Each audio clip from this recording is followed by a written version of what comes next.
Welcome to AZ TechCast, sponsored by the Arizona Technology Council, with your hosts, Steve Zylstra and Karen Nowicki. AZ TechCast is dedicated to covering innovation and technology in Arizona and beyond. Broadcasted monthly, AZ TechCast invites leading experts to have real conversations about what is happening in the tech sector across the state of Arizona. From regional news to innovative startups, companies, and emerging technologies, AZ TechCast covers the critical issues and economic trends propelling the state's growing tech ecosystem. From managing budgets to meeting deliverables in a timely manner, project managers play a critical role in helping organizations improve outcomes and maintain successful partnerships. So how can the tech industry better leverage the skill set to scale their growth and success? Welcome to Phoenix Business Radio X. I'm Karen Nowicki, president and owner of Business Radio X, and I'd like to welcome you to AZ TechCast, sponsored by the Arizona Technology Council. AZ TechCast is dedicated to covering innovation and technology in Arizona and beyond. Broadcasted monthly, AZ TechCast invites tech and business experts to have real conversations about what's happening across the state of Arizona. AZ TechCast discusses the critical issues, topics, and trends propelling the state's growing tech ecosystem. So please join me in giving a warm welcome to today's featured guests. We have with us outside of the studio today, Mary Kirk, principal consultant and lead DEI in pronounce that company name for me. It's Aleda. Leda. I knew as soon as that intro started going that I had failed in asking a couple of clarity questions around pronunciation. Welcome, Mary. Happy to have you here today. Thank you for having me. And it's a busy time of year, so we're grateful that you all have made time for this conversation today. And also JT, and I know I should have asked about your last name. You knew that I was coming, right, JT? I figured. Tell me how I say your last name. Muma. I was going to go for it, and then I was not sure that I should. So welcome, JT. He's the Vice President of Solutions and Delivery at Perscolas. Yes, Perscolas. Yay, I handled that okay. And then Joe Puz, my good buddy here, President of the PMO Squad. Hello. Hello. Happy to have you here today. Great to be here. And with us as well is Steve Zylstra. He's the President and CEO of the Arizona Technology Council. Welcome, Steve. Thank you. It's great to be here. Excited about our conversation today. We're going to discuss how effective project management can help the tech industry better develop key strategic initiatives. We have a lot of interesting ground to cover. We're going to dive in just a second. We always like to open these shows by giving each of you an opportunity to introduce yourself, the role that you play for the company that you represent, and how that fits into the tech ecosystem, not only here in Arizona, but beyond the Arizona wall. So anybody can jump in there and give us a head start. I'll go first just because I'm sitting here next to you, Karen. Joe Puz, I'm the president of the PMO Squad. We're a project management consulting firm located in Phoenix. Been in business now for just about 10 years. And we support several tech companies, including members of the AZ Tech Council. The goal for what we do is help them deliver projects better. Right? Every technology firm has projects. Every company has projects. So project management is really critical to their long-term and short-term success. So we're glad to be a support resource for organizations here in Phoenix and around the U.S. Are you a fairly new member of the Tech Council? I can't remember. Was a member pre-COVID, kind of took time off during COVID when we weren't getting together. And then as we got back out there and started mingling again, came back in, and I guess it's been over a year or so, or around a year since I've been back with them. So good. I'm a new member. It's taken me a while, but here we are. We're very excited. Yes, very excited about taking advantage of all the benefits. And we'll give Steve an opportunity to tell us a little bit about how the Arizona Tech Council works and why it's so important. And Joe, you've been in Arizona for 5 years. Correct. 5 years here in Arizona, and we had started and did 5 years in Atlanta before we moved out here. So we have a East Coast, West Coast component to the organization and really serve clients across the U.S. But of course, the ones here at home in Phoenix, we like to help them as much as we can. Well, glad to have you sitting right next to me. Who is next? I can go next.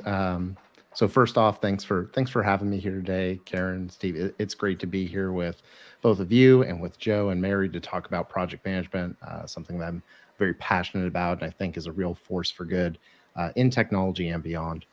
My name, like I said earlier, is JT Muma, and I am with Perscolas. Preschool's is a nonprofit organization, and what we're focused on is diversifying the tech workforce. We have been, as we like to say, in the business of creating opportunity for more than 25 years. We're in 20 cities across the nation, including right there in Phoenix.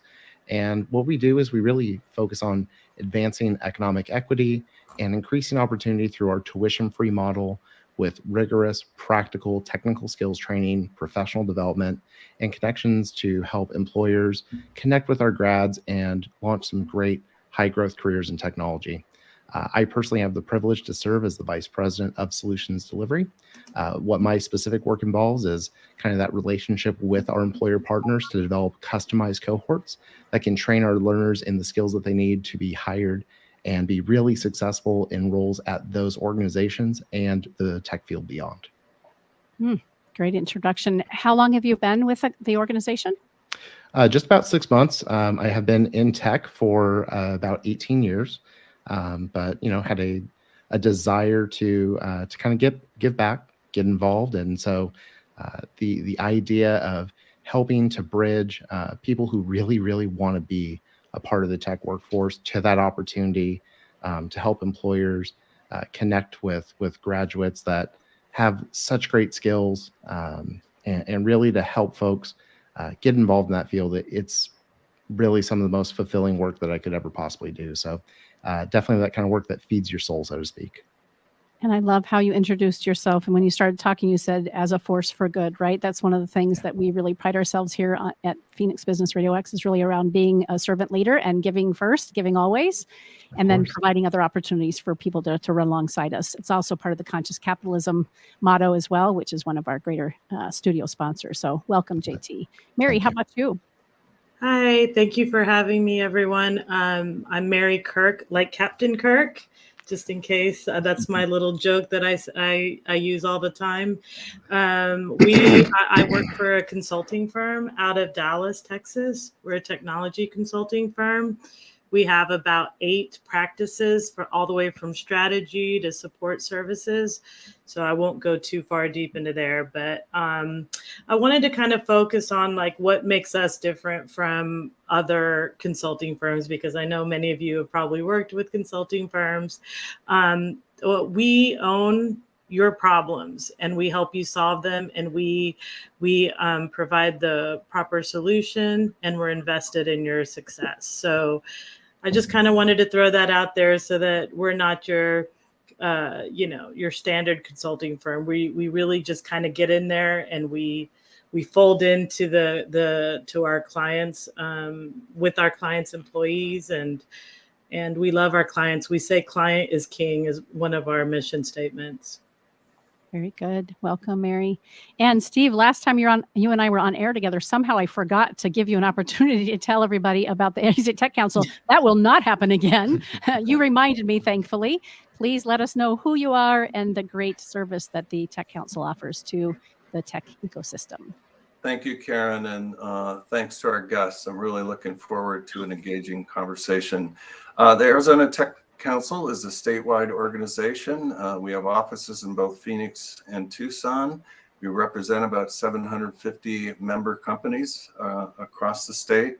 We're in lots of areas: Flagstaff, Prescott, Sierra Vista, Yuma, as well as, of course, Tucson and Phoenix. And we do really 4 basic things. We do public policy advocacy at the state and federal level for the technology industry. We're really the voice and the face of the tech industry.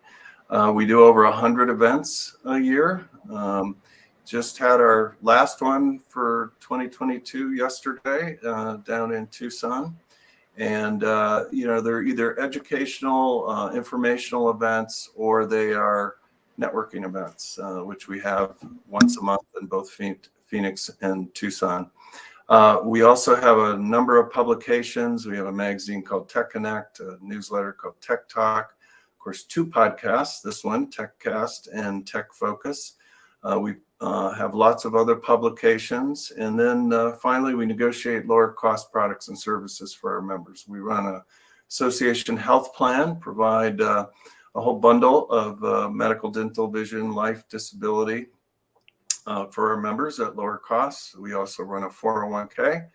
If you have 4 employees or 6 employees or 10 employees, you can have a 401k through our multiple employer plan. So full service trade association focusing on the tech industry.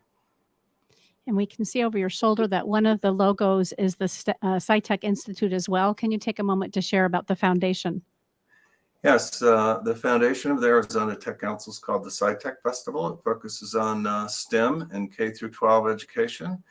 We're getting ready now for the 2023 SciTech Festival, which is, I think this will be our 11th year running the festival, and it occurs all around the state. Over 900 partners, and run a program called Chief Science Officers in K through 12. Very popular program, started here in Arizona and now in 12 other states and 6 other countries. So it's really growing. Incredible to watch the growth from both not only the AZ Tech Council, but also SciTech Institute over the 5 years that we've been acquainted. So thank you for all the great things that you're doing. Let's jump into our conversation around project management. And Steve and I'll kind of tag team and ask questions as we go back and forth. Let's start by defining project management, right? And each of you can jump in, or if somebody, takes care of it all, we can move on to the next question. But how would you define project management? And then again, how does that fit into the tech ecosystem? Well, I can take that one to start with. I would first say that project management, the way that I would define is that it's an incredibly powerful tool and it leads to business success. It's about really creating value with others, right? Project managers don't exist on an island by themselves. We have to work together with other folks to generate value. And so project management is about creating that value, maximizing it, and really about leading folks towards a common goal, being a problem solver, and keeping focused on delivery. I also like to say that excellence in project management is really about just mastering the basics, right? Making sure that we're solid on communication, planning, problem solving. If we can do those things right repeatedly over and over again, that's what excellence looks like. I also like to think about the different methodologies within project management, because sometimes it's easy to get into the mode of, I'm an agile PM, I'm a waterfall PM, whatever our preference is, that we kind of put ourselves in that little box. And I think project management at its core is kind of different. It's really about using those methodologies as tools. If we were builders and we were building a house, right, then having a hammer shouldn't preclude us from also having a screwdriver, because we come across nails and we come across screws. So being an excellent project manager is also about bringing those tools to the correct situation, identifying what's needed, and having a diverse set of approaches so that we can be more successful at delivering those outcomes. Yeah, I would add to that as well. I agree, JT. I think hit on a lot of the main components. Speaking to our tech audience, I'd say, listen, we all create a widget or a service of some kind, right? That's what your business is in place to do. And that's your operations, right? That's how the business operates. Then you do stuff that's one-off or unique, and those become your projects. And whenever we go to Tech Council events, and I'm listening to the mingling around, people will casually just say, hey, I'm working on a project this year to do XYZ. That doesn't mean that they're utilizing project management, but it means they have a project that they're working on. And what we do at the PMO Squad is we try to help those organizations do projects better, right? You're delivering on an initiative, you're delivering on something that's unique outside of your widget that you normally create. And project management gives you that discipline to be able to do that in an organized fashion. So if you have a title of project manager versus somebody who maybe has a title of engineer or QA analyst or whatever it may be in the tech field, everybody runs projects. It's just, how do you do that? Do you do that with the discipline and skill of a professional, or do you do it ad hoc by accident because you've been asked to do that? So for me, project management really is the discipline. Project delivery is the practice of doing the projects and producing the output that the project is supposed to bring to the organization. Mm-hmm. Anything to add to that, Mary? Yeah, I was just going to say, I think JT actually did a really good job in summarizing. He hit all my points, but the one thing that I would say is like effective communication, right? Project managers have to be able to speak to every level of audience. So whether it's stakeholders, just leaders within the organization, or your own project team, or your fellow PMs, we have to have like the really clear, concise communication. So I just wanted to add that amongst all the other things JT and Joe said.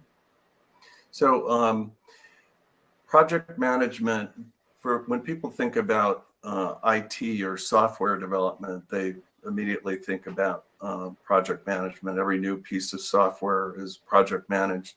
I grew up in the aerospace and defense industry, and whether I was working on a missile system or a space system or whatever, we had a project management regimen associated with developing that that missile or spacecraft.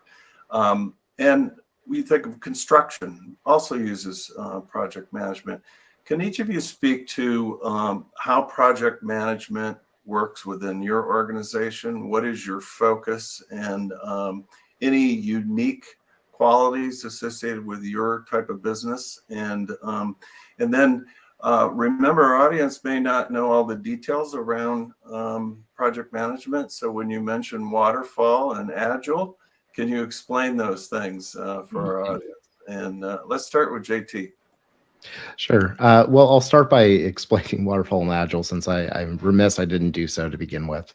Waterfall is the more straightforward kind of approach. It's more linear, if you will, is how I like to define it. A happens, then B, C, D. Think of it like the alphabet. Agile, depending on what form you're using, right? Because that's kind of an umbrella term. It's really more about modular based work and things that can happen at the same time. Now, of course, there are always some dependencies that are a part of that, but it's a lot more incremental and iterative. So as for how project management works at Perscolis, we have project managers that are dispersed around a lot of different areas and teams. So we have some PMs whose focus is on putting on great fundraising events, right? We have others who focus on managing a campus expansion. Within my specific area of solutions delivery, we run sort of an interesting hybrid format, right? Where the first part of what we do when we're designing and kind of getting ready to launch a project, it is very waterfall, very linear, and process input heavy. Once we get to a point where we're in an agreement, we know what we're going to be doing, it really splits out into a loosely agile sort of format where we have things divided by sprints, which is essentially just a time-based block of work for goals that should be done within that time frame. And we really do kind of work a lot more self-managed, I guess is the way to put it, amongst our teams. We still, of course, project manage. We come together. We have all the classic cadences, but we really count on our different expertises and our different subject matter experts to be kind of self-managed about how they're going to get that work done within that module. So in reality, it's the format that works the best for our individual business as we put on workforce development projects and we put together these cohorts. So that's kind of that's sort of the unique way that we've done it, at least in my little pocket of Perscolis. Mary, you're in consulting, so you might have a whole array of different kinds of opportunities. Can you speak to that a little bit? Sure. Thanks, Steve. What I was going to say is our client kind of drives the type of project management or project manager that they would like to have. So whether they want someone that's going to be a business liaison or someone that's going to be a true, what I would call a pure PM, where they're driving the project from start to finish, or they want someone that's more of like a business relationship manager or a someone to actually execute on the project in an agile form, which would be in a Scrum Master. So we kind of we can do any of those roles. But I think the one where we do best is when we are really helping to influence and drive that strategic initiative. I know we haven't gotten to strategic initiatives yet, but as consultants, that's where our niche is, where we're able to, again, back to my point earlier, where we're able to effectively communicate and really drive for whatever that end goal is to the project. So really kind of bringing all the tentacles of people together, making sure everyone's on the same page. So I think that's how, at least from my perspective at Aleda, how we do things a little differently. And for our audience, can you explain Scrum Master? Yeah, so Scrum Master is the person that once you have a software project, they're the ones who champion the development team. They help them with their roadblocks. Like, let's say a developer either can't figure out what's going on or needs more information, or they're just really blocked. That Scrum Master is going to go find out what's wrong, and then they'll go help to get rid of that roadblock. But they're also like the champions for the dev team. They really work to keep them motivated. They use a lot of different agile tactics. I couldn't name off all the things that Scrum Masters use and the different frameworks they use to try to keep the team going and engaged and really support that dev team, because being a developer, it's not an easy job. And they need motivation, they need right information. So the Scrum Master works with the product owner to make sure that the information they're getting can help them with their roadblocks, or just with the regular projects. It's not always roadblocks, but Joe, they keep everyone in line. Thank you. Joe, we're going to finish up this question with you, and then we're going to go to our first break. What's unique in your environment?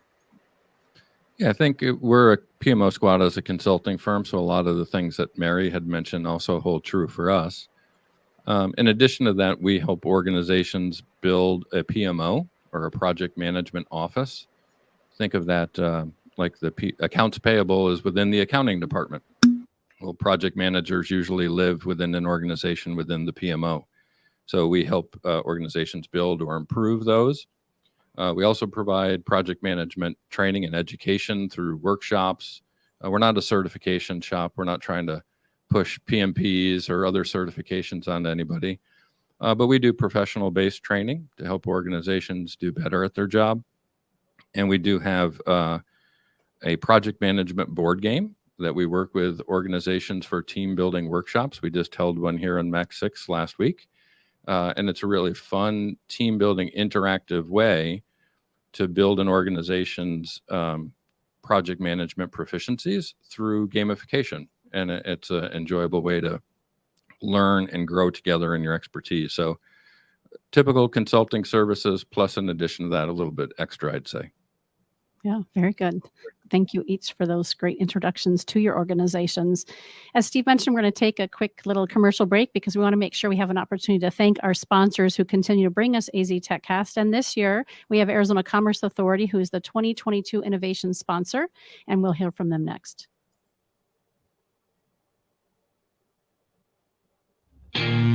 Our streamlined pro-business approach helps you achieve more by putting less between you and future success. Less red tape, lower taxes, less distance separating you from the tech leaders of tomorrow. This innovative ecosystem will supply your business with tools and resources to compete in the 21st century and beyond. But your future is more than just business success. In Arizona, the lifestyle you want is at your fingertips. Explore cities known for their Southwest heritage and modern vision. Enjoy beautiful scenery and endless outdoor activities on land, water, or snow. And if you're looking for a little friendly competition, we've got plenty of teams to choose from. With constant sunshine, vibrant culture, and natural wonder, Arizona provides a style of living that's entirely unique. People from all over the world call our state home. From student leaders who fill the classrooms of our top-ranked universities, to a skilled and abundant workforce that's ready for what's next. To the neighbors, friends, and peers we interact with daily, Arizonans are united by a pioneering spirit that moves us forward. So as you look to the future, know that it's filled with the perfect balance of innovation and high-quality living that makes life better here.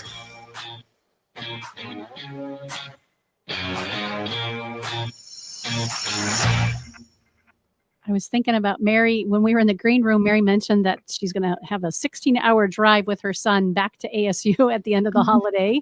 I hope that commercial gets you all jazzed up about coming back to Arizona. Right? I am. I love Arizona. It's beautiful. JT, have you been here? I have driving through on my way to Oklahoma, actually. But I'm looking forward to coming out to an upcoming graduation of one of our cohorts here in late January. Very good. Well, let us know. We'll have to get you out and about to see what we're all about here in Arizona and the connection with Arizona Technology Council. All right. So the next question we have for you is, how can project management help the technology industry deliver key strategic initiatives? I know Mary was kind of giving us a little highlight there as we're answering that last question. Who wants to take that for us first? Let's Mary jump in. I know. Oops, sorry, Mary. Put me on the spot, Joe. You were eager, right? So I think, I feel like I'm like saying this over, but communication and planning are the two ways, getting everyone on the same page early on in the analysis phase, and then having status reports for the executives. It's just keeping everybody informed all the way through every phase, through every step, and then really good planning that can be agile. It can change, but if there's a change, the parameters to make those changes within. So I really feel like we've hit on multiple things throughout, but I think those two remain key for me: communication and planning. Yeah, I love that. Go ahead, JT. Oh, I was just going to say, Mary, I love the way that you bring up communication. It really does get back to just getting the basics right. That's what excellence really looks like for project management. I do think that we can help in the technology industry on strategic initiatives by becoming more involved and looking more holistically at how our projects connect to what the organization is trying to accomplish, right? And by showing up with clear communication, like you said, by showing up with great planning, that's something that we can really hold on to. I was recently going through a study that KPMG did, and there were some really interesting statistics that I saw that they uncovered about project management. One of which was that 7 out of 10 organizations report that they experience at least one failed project per year. And in those cases, about 40% of the single root cause of those failures is a lack of clarity about goals. So what happens is we really have this communication issue, right? If we don't get it right, we're going to have a big issue and we're going to get things wrong. Now, the same study also found something very interesting, which is that when we apply those project management practices and we bring in some of those best practice approaches, we see a 28 times reduction in wasted spending on the project, which is a great indicator that we're being wise stewards of the investment of the organization and we're achieving goals. So project management can really help when we use those best practices, when we get involved. It can help a technology company not just achieve that strategic project, but be a factor for positive change throughout the whole organization by bringing in those great skill sets. I wanted to add, there is also, PMs historically were not included in strategy. We were just given the project after, way back in the day. When I started this 20 years ago, back in the day, we didn't even know how a project came about. I think now including your PMs early on from the beginning, from ideation all the way through, that really will help them drive that strategic initiative or initiatives. Yeah, and Stephen mentioned aerospace and defense. I worked at Bell Helicopter, Cessna Aircraft, Wellstar Health System, uh, financial institutions, and what I found across all of those industries is organizations make huge investments in people for the profession that they're supporting. Right? They're bringing in finance professionals, they're bringing in tech professionals, they're bringing in defense engineers, whatever that industry is. But they don't make the same investment in project delivery. Therefore, the stats that JT was talking about, right, 70% of those organizations with a failed project is because they don't have a team of project delivery experts to support the team of technology experts.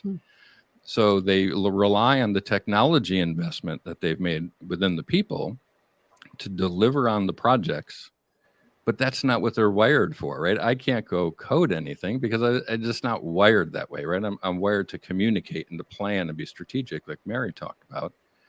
So you want to have me driving that team, right? You don't want me in that team. You want me driving that team. And when you do that, then you start getting success. So companies prioritize strategy. It's their roadmap to the future. And the people that they ask to lead that change, if they're not professionals that are built to do that, you're going to fail. Yep. And this is why project management for technology firms is so important, because you want your tech people being tech people. You don't want to pull them out of their comfort zone. You start impacting employee satisfaction, customer satisfaction, retention, all of the things that come into play from a dissatisfied workforce become into play, not because they're not good at what they do. They're not good at what you're asking them to do is beyond their skill set. So this is why project management is so critical. It ties into everything Mary and JT were saying. It's all connected to the way companies operate. And I think good project management within a very good technology company, those two things coming together is where the secret sauce is and how companies can really benefit. I'm feeling a little bit like I'm at one of our family holiday dinners, because my daughter graduated from U of A with an MIS degree and is a consultant at Clarkston Consulting. Of course, uses project management every day. My wife is the head of operations for TGen, which does cancer research, and she manages all the PMs that support the doctors on their initiatives. So, like I said, I feel like I'm at a holiday dinner today. Are there any specific tips that any of you might have that focus on how technology companies specifically can sort of help revamp their projects, their initiatives using project management? Yeah, I'll start with that one. I think first is to prioritize the need to use a disciplined approach to deliver them, right? Usually a software development lifecycle, right? An SDLC is in place for how they develop software or how they're creating a product roadmap or whatever their discipline is. I think the tip would be to pause and say, how do we deliver these as projects now, and implement a consistent way to go about doing it. Every company will be different. It doesn't have to be one that, your best friend's company is doing it one way. I need to do it that way. Well, no, do what works for your company, but commit to building a consistent process for how we're going to execute projects, and be adaptive enough, lowercase agile, be agile enough to be able to adjust as necessary to make sure that you're delivering project success. That's where I would start. A commitment to the cause.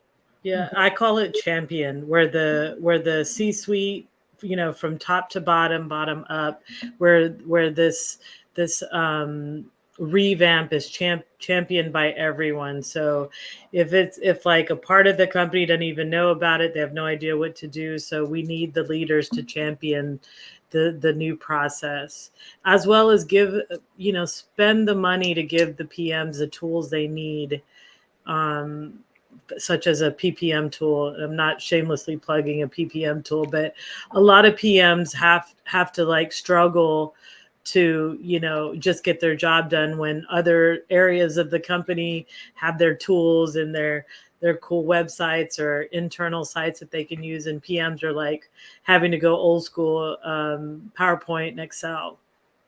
Let me jump in quick on that as well. PMO Squad just did our annual survey, And I think it was 80% of the organization said they have less than $1,000 training budget for their project managers. And so that's the commitment part of it, right? If you're going to have a team of project managers, commit not just to having the role, but also keeping them current and educated and using the best practices to help your team. That's a great point. I totally agree with everything, Joe, Mary, that you guys have said. One thing I would just add on to it, right, is when you're trying to revamp the way that you approach projects, you're doing it because you have a goal in mind, but we don't always make goals very clear. Sometimes we can do things that we think are very objective and straightforward, but they're really subjective. So what I like to do, and this is an example that I use for what I mean by that is, we want to really objectify the subjective words that we use. I have 2 little kids, and if I say, go clean your room, then I have given what I think is objective, but it's subjective to them. And that subjective part is the word clean. I know what I mean when I say clean. They know what they think clean is. And yet when I go there later on, boy, are we on 2 totally different pages. So if I instead say, okay, I want your toys put away, I want the clothes hung up, all that kind of stuff, that's a way to put my understanding of the subjective word into the question I'm asking, or really in this case, into the goal. Now, how that shows up in project management is often with words like done, complete, finished, ready. And so when you're dealing with your project managers, or really just anyone working on your project teams, it's important to objectify the subjective kind of questions. So instead of asking, hey, is that done? Is this module ready for QA? Do you have a minimum viable product that's ready for a demo? Are we set for this goal in 2 weeks? By asking those objective questions, we ensure that we've put our understanding of what needs to happen into the question itself. And that helps align the team. It helps eliminate potential misunderstandings. And in reality, it'll lead to a lot more clarity in what's being asked, and therefore you'll see better results out of that team. Excellent. So we've talked a lot about strategic initiatives. We've talked about communication and people.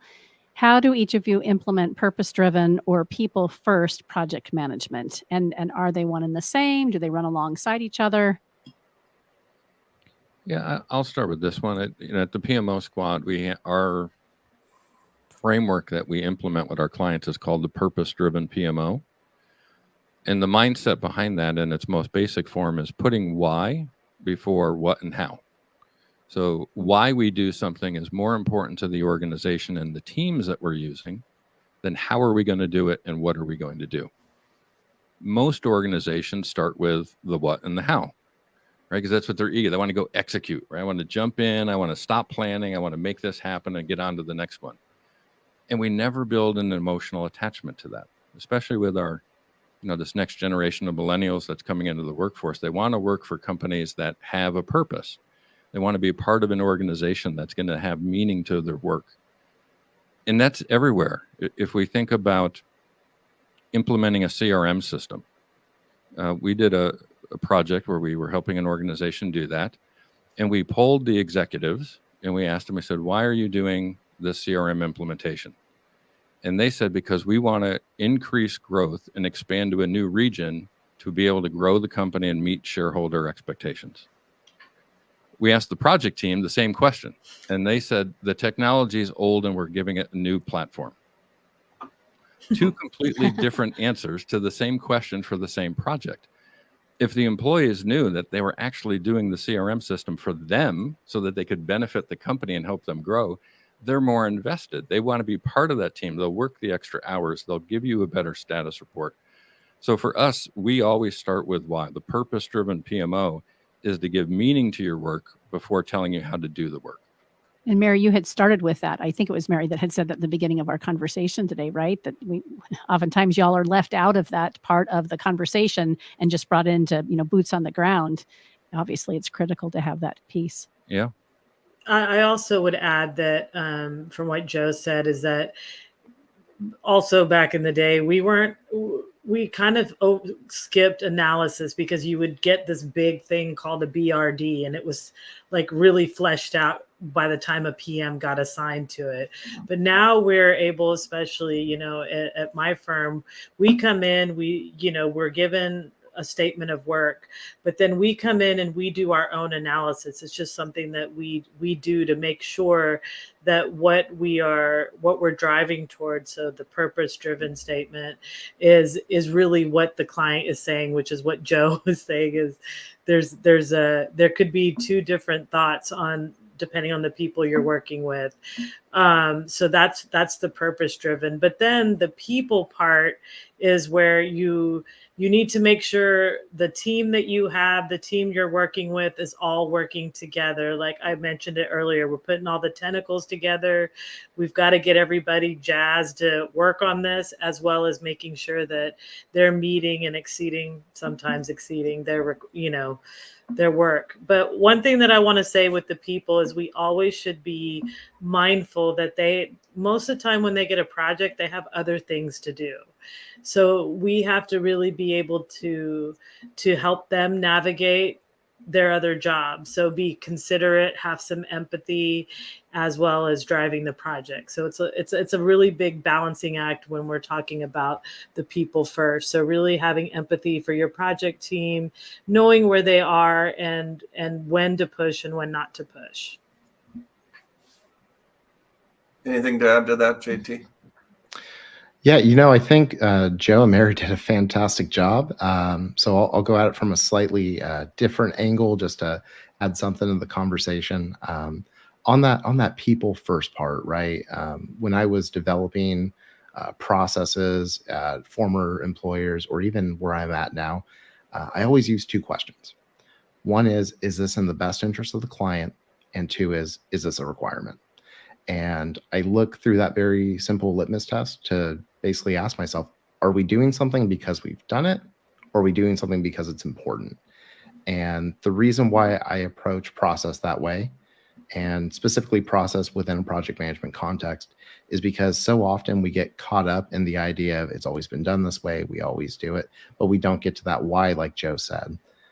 So if I could add anything else to that, it would just be that quick litmus test. Look at what you're doing and question, is this something that's in the best interest of the client? Is it client serving? Or is it a requirement that's been placed on you to operate? And if not, sometimes we have to look in the mirror and say, well, why am I doing this, right? That's part of that streamlining effect that can be very powerful in building a project management practice, as well as something that I think clients appreciate when you put their their experience forward and make that the focal point of the conversation and how you do things. Yeah, I always love it when a client says, when we ask them, why do you do it that way? And they say, well, that's the way we've always done it. It's like somebody just handed you a platter, right, to be able to go serve them a solution, right? I love that, JT. Exactly. In the early days of Joe's show, the Project Management Office Hours, which had a 5-year, right, running. Yeah. Am I right? 5 years? Yeah. I remember I used to produce the show, and now we have Daryl who's done it for us. And you used to always talk about the why and why and why, and using why over and over and over and over again. A fantastic way to get at really the meat of the basis for everything. Yeah, we call it the 5 why exercise, right? Ask the question. Usually it takes 5 asks to get somebody to recognize what you're doing to them, and they'll actually get you an answer that gives you what you're looking for. But if they don't know that, right, if you can't get to we always talk about root cause, right, in diagnosing technology problems. In project management, if we start with diagnosing the why before we start the work, it really gives it a much higher chance of success to be able to go forward. Well, Karen, I think it's probably time for another commercial break. And then when we come back, we're going to talk about some real live case studies. Excellent. Thank you. Yes, we want to thank the 2022 Tech Advocate sponsor, JDH Insights, for their sponsorship for AZ TechCast. Thank you, JDH Insights, for being our 2022 Tech Advocate sponsor. A leader in coaching and executive development, JDH Insights is committed to helping organizations cultivate and leverage their most important and complex asset, their humans. Visit jdhinsights.com to enhance leadership and improve team dynamics to take your business to the next level. So now we'd like to bring a lot of this discussion we've had home by asking each of you to share a real life case study, either a current or former client, where you've really been able to achieve better outcomes as a result of using structured project management. And whoever would like to go first? Yeah, I can go first. I love this question because it brings up a story that I love sharing. A prior organization I was with had a PMO set up that was kind of a PMO in name only. Really, what we had was kind of a group of individual project managers who practiced project management in the way that they saw to be the most fitting, right? And what it created was this kind of imbalance amongst clients, and really it harmed the client experience in the greater sense of how that organization was delivering projects. And so what we saw was various levels of dissatisfaction. There was a loss in profitability. And so when I was given the opportunity to become the new PMO manager, I spent a lot of time examining the client portfolio, who we were working with, who we used to work with, and the reasons why for each of those things. I talked internally with a lot of key stakeholders, and I was able to put together, through a lot of analysis and investigation, a pretty clear picture of what was happening and what it was causing to happen. And essentially, we saw some pretty clear themes. It was customer dissatisfaction with the way that certain things were handled, that loss of profitability, and really just some overall operational inefficiencies that were sort of ballooning delivery timelines. So I was able to work with that team to reform the PMO. And we really adopted this kind of rallying cry of like, we're not going to do things my way. We're not going to do things your way. We're going to do things the best way. And that's going to be our way. And so every process, every template we created, every cadence we set was always put through the litmus test of, is this what's right for the client, or is it a requirement? And we had incredible results. We saw an average profitability increase of between 20 and 25% across our project portfolio. We saw a really sharp rise in client satisfaction over a 2-year period where we delivered on hundreds and hundreds of projects. We exceeded a 99.98% mark, and we reduced our overall operational costs because we had streamlined procedures. We had new tools. We were able to rebalance the workload, and just that natural competence that comes with everyone being able to execute things in a similar way over and over and over again. That organization was a technology company dedicated to client services. And so it was more than just our one single client that got to experience an improvement. It was really all of those hundreds of clients got better outcomes through the introduction of these best practices, through some great auditing and coaching that happened, and really through the changes that we made by really adapting a true PMO structure and bringing in those project management best practices. Other great case studies? Yeah, how do you follow that act? Right. Yeah. I can talk about, we had a really interesting one just last year where I worked with my team and we worked with a home warranty company, and they were struggling to they had so many projects. They had 112 projects in the pipeline, and they were trying to figure out what is their strategy for the next several years. And so we had to come in and figure out, how are we going to get 112 into like a manageable handful? We didn't know the number we needed to get it to. We just knew 112 wasn't going to do it. So we had some on-sites and we had workshops that were actually a little difficult and contentious, because we had different business members in there, and, sales wanted theirs, and, the business wanted to do things their way, and then you had IT. So we had to really bring them together. And it kind of goes back to what Joe and JT were saying, kind of get them to the why. We used different analysis tools like Moscow and things like that to kind of get them from this 112 to, we ultimately got them to 12 strategic projects, which they were able to then plan their budget and move some of the remaining. And it got everyone focused, kind of bringing it all back to like, what is their strategic initiative? So we were able to really say these 12 projects are going to get you your, if I think in this case, it was what was going to get the return on investment and get new customers on board. So those were the projects that they focused on heavily on sales and some IT foundational things to assist sales. So that was a really, really interesting project. And then out of that, we ended up realizing their PMO needed some help. So we ultimately created a PMO process that we could hand to them and that they are still working with today. Very cool. Joe? Yeah, for our story, I'll keep it in the AZ Tech Council. For pre-COVID, they used to do lunch and learns where different organizations would come in and teach. So I was doing a session on project management, and one of the local firms here, also a member of the Tech Council, was in the semiconductor design space, and said, "Boy, what you talked about really hit home. Can you come do some consulting work for us just to see what we're doing wrong?" So of course we welcomed that, and we went and talked to them. And what we found out is, again, not atypical for technology companies. Their electrical engineers were running their projects.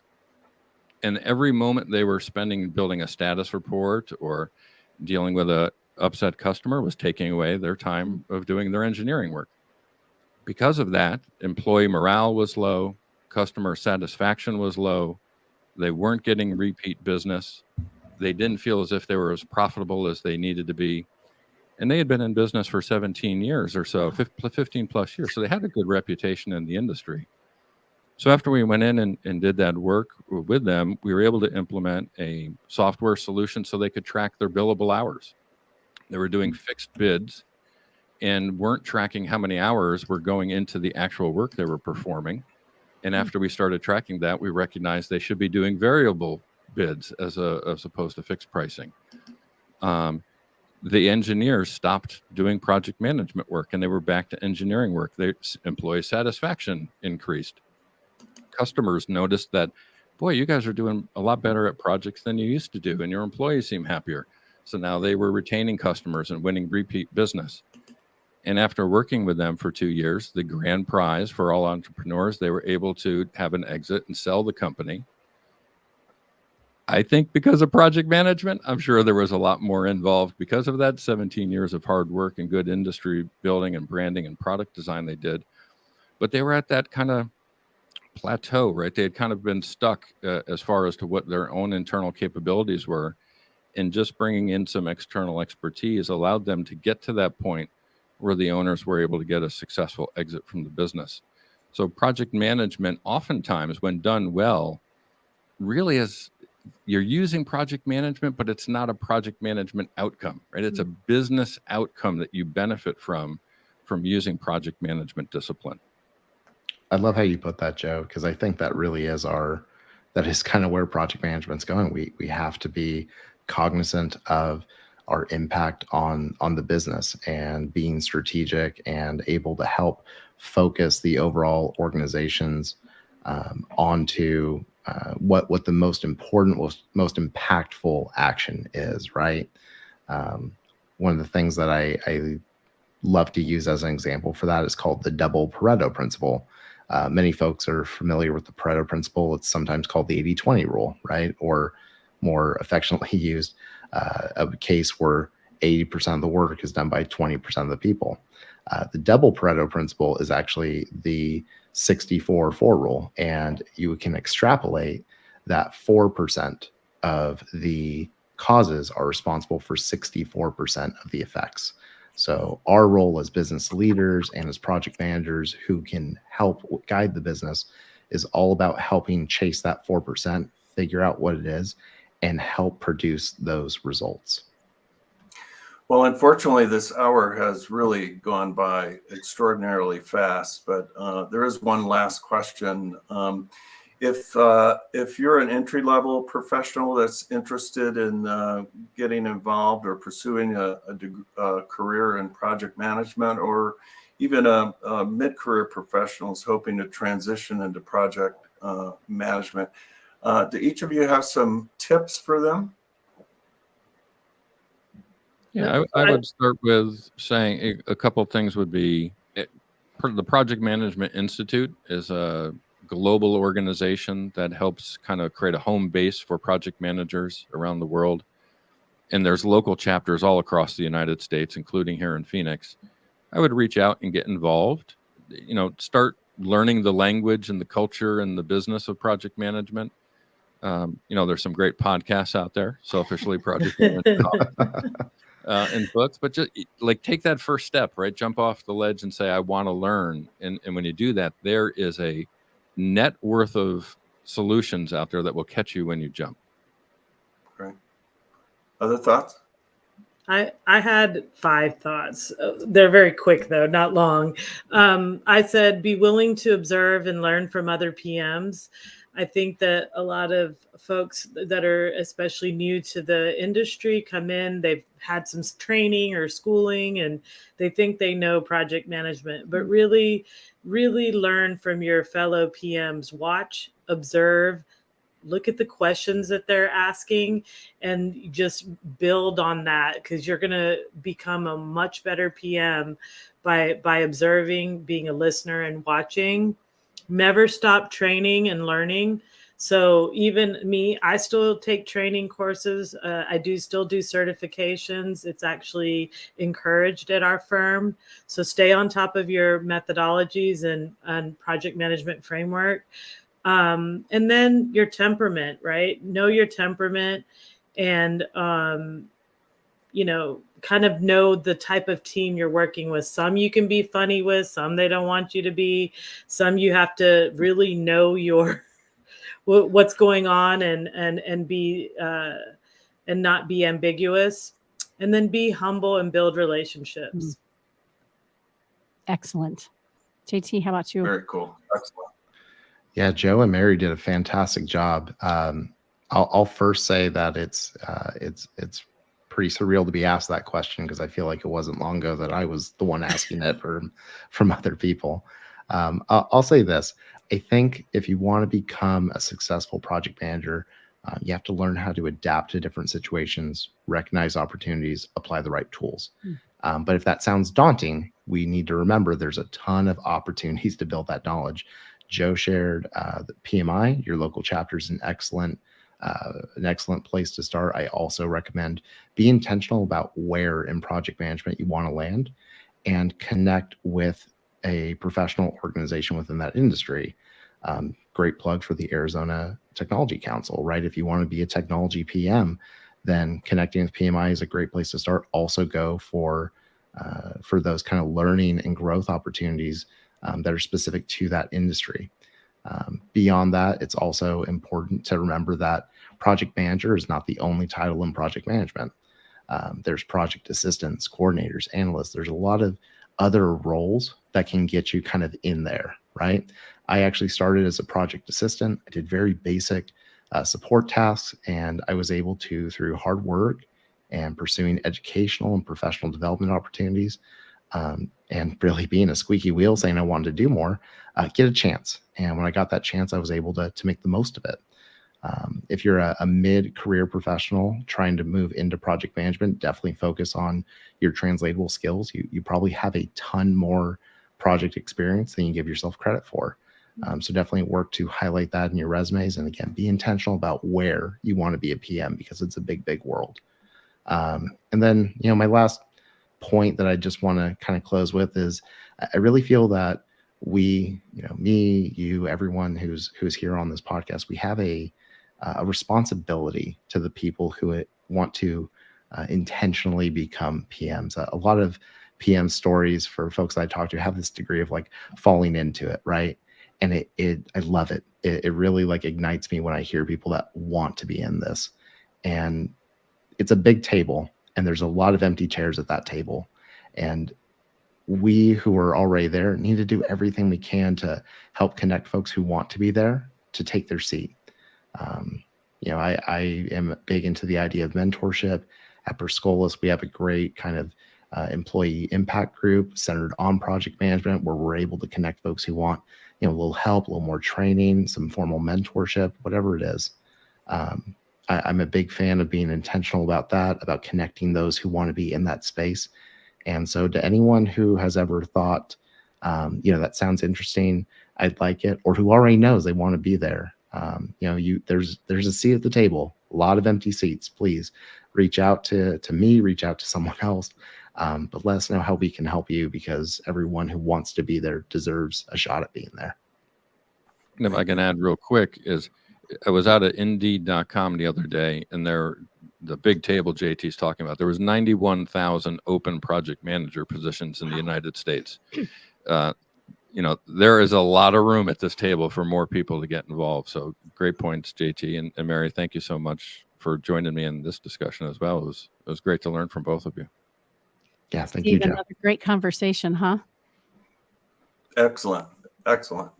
Yeah, we certainly appreciate each of you being here today and sharing your time and expertise. You have been listening to AZ TechCast, brought to you by Phoenix Business Radio with Business Radio X. Today's AZ TechCast was brought to you by the Arizona Commerce Authority, the state's leading economic development organization with a streamlined mission to grow and strengthen Arizona's economy. So again, we thank Arizona Commerce Authority, and also thanks to JDH Insights, who's the 2022 Tech Advocate sponsor. Visit jdhinsights.com to enhance leadership and improve team dynamics to take your business to the next level. If you're interested in being a podcast participant or a sponsor for the Council's AZ TechCast, please contact marketing@aztechcouncil.org to learn more about opportunities to further position you as a tech expert, influencer, and innovator. Until next time, I'm Karen Nowicki. Thank you for joining AZ TechCast. Thank you for joining us for this episode of AZ TechCast with Arizona Technology Council, featuring leading tech and business experts that help influence and shape our great state and the industries they serve.